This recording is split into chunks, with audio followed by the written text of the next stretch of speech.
ዜናን ሞቷን ከዚህ ይናገሩታል። ከእናት ከአባቷ ቤት 3 ዓመት ከቤተ መቅደስ 12 ዓመት ይህን ቢደምሩት 15 ዓመት ይሆናል። ጌታን ጸንሳ ሳለ 9 ወር ከ5 ቀን ከጌታ ጋራ ደግሞ 33 ዓመት ከ3 ወር ከጌታ ጋራ 33 ዓመት ከ3 ወር በቤተ ዮሐንስ 15 ዓመት ይህን በአጠቃላይ ቢደምሩት 64 ይሆናል። እመቤታችን 64 ዘመን ሲሆናት በጥር 21 ቀን አርፋለች። ዘመኑ ዘመነ ማቴዎስ ነው።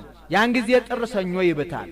ሰኞ እስከ ሰኞ 8 ሰኞ እስከ ሰኞ 15 ሰኞ እስከ ሰኞ 22 ይሆናል።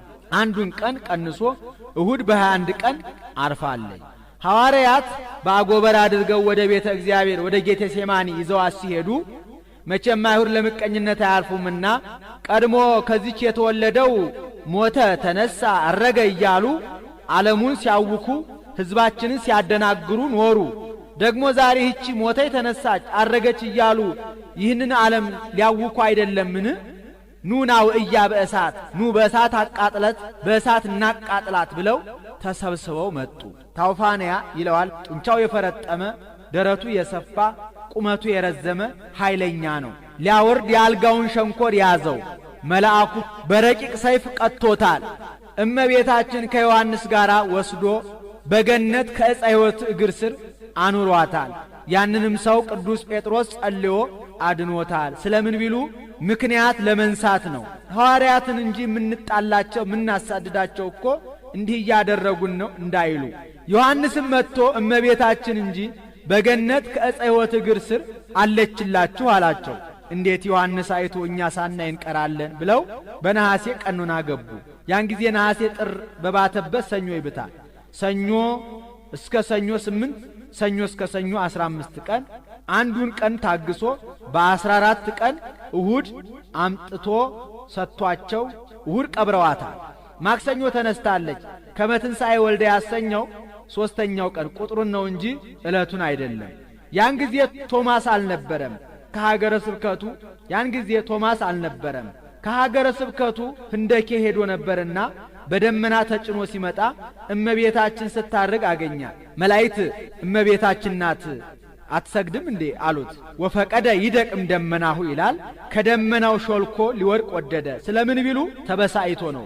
ቀድሞ ልጇ ከትንሣኤው ለየኝ፣ እሷ ደግሞ ከትንሣኤዋ ትለየኝ ብሎ እመቤታችንም አይዞ ይህን እርገቴን ያየህ አንተ ብቻ ነህ፣ ሐዋርያት አላዩም እንካ ብላ የተገነዘችበትን ሰበኗን ሰጥታ ሰደደችው። እሱም መጥቶ ከሐዋርያት ጋር ጥቂት ሲጨዋወቱ ቆይቶ የእመቤታችን ነገር እንደምን ሆነ አላቸው። እሷንማ ምን ነው ሞታ ቀብረናት አሉት። መቼ ሞተች? በጥር። መች ቀበራችኋል? በነሐሴ። ሞት በጥር በነሐሴ መቃብር ብሎ ዘበተባቸው። ቅዱስ ጴጥሮስ አንተ ጥንቱን መጠራጠር ልማድህ ነው። ቀድሞ የጌታን ትንሣኤ ብንነግርህ በእጄ ካልዳሰስኩ ካላየሁ አላምንም ብለህ እጅህ ከእሳት እንደ ገባ ጅማት እርር ኩምትር ብሎ ነበር። ደግሞ ዛሬ ማን ይናገር የነበረ ማን ያርዳ የቀበረ እንዲሉ አጥበን ገንዘን የቀበርናት እኛ እያለን እንዴት አልሞተችም ትለናለህ? ምን አንተ ብቻ ተጠራጥረህ ትቀራለህ? ሌላውንም ታጠራጥራለህ? ናን ላሳይህ ብሎ ወደ መቃብሩ ሄዱ።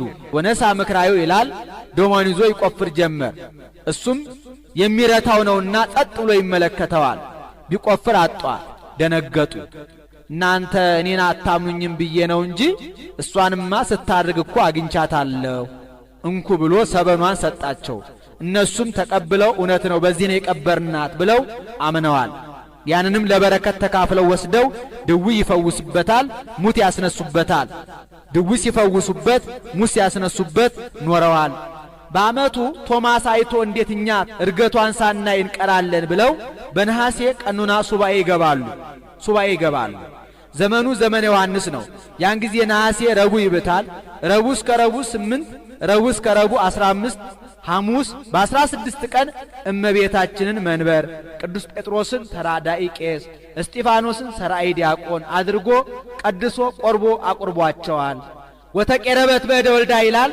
እሷም ቆርባለች። ከዚህም በኋላ ለተጸዋ ስመኪ ወለዘገብረ ተስካረኪ እምህር ለኪ ስምሽን የጠራ ዝክርሽን ያዘከረ ቤተ መቅደስሽን ያነጸ እምርልሻለሁ ብሎ ለእመቤታችን ለዘጸዋ ስመክሙ ወለዘገብረ ተስካረክሙ እምህር ለክሙ ዝክራችሁን ያዘከረ ስማችሁን የጠራ እምርላችኋለሁ ብሎ ለሐዋርያት ቃል ኪዳኑን ሰጥቷቸው ተስፋውን ነግሯቸው ሰማያ ሰማያት አርጓል።